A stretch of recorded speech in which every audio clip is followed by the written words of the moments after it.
दोस्तों, हवेली के इस नए अध्याय में आपका स्वागत है।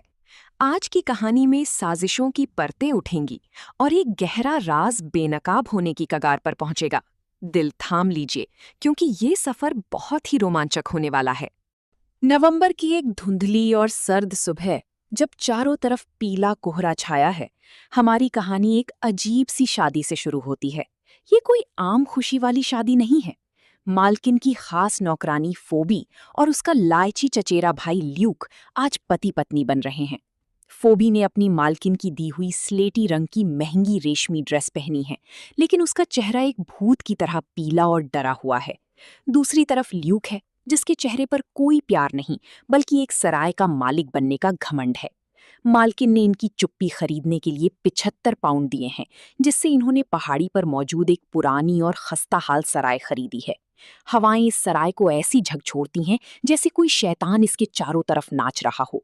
जब फोबी रोती है तो ल्यूक उसे बेरहमी से डांटता है और कहता है कि वो उसे मारने नहीं जा रहा है।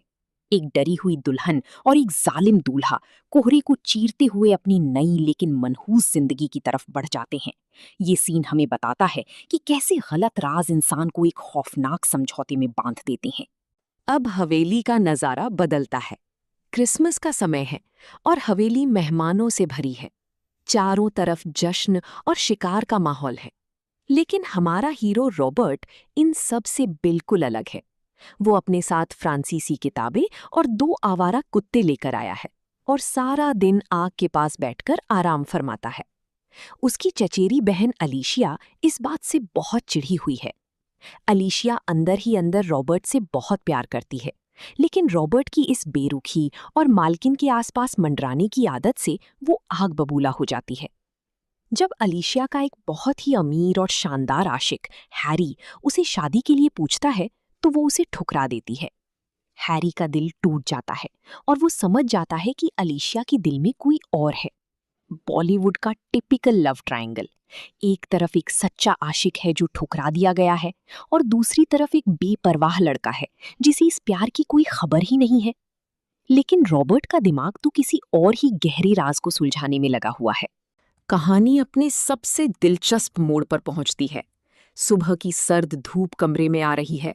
मालकिन बहुत ही खूबसूरती से अपनी पेंटिंग बना रही हैं। उनके सुनहरे बाल और नीली आंखें किसी परी जैसी लग रही हैं। रॉबर्ट उनके ठीक सामने बैठता है और बातों ही बातों में अपने लापता दोस्त जॉर्ज का जिक्र छेड़ देता है। मालकिन अपनी घबराहट छुपाने की कोशिश करती हैं, लेकिन रॉबर्ट एक मंझे हुए जासूस की तरह अपनी चाल चलता है।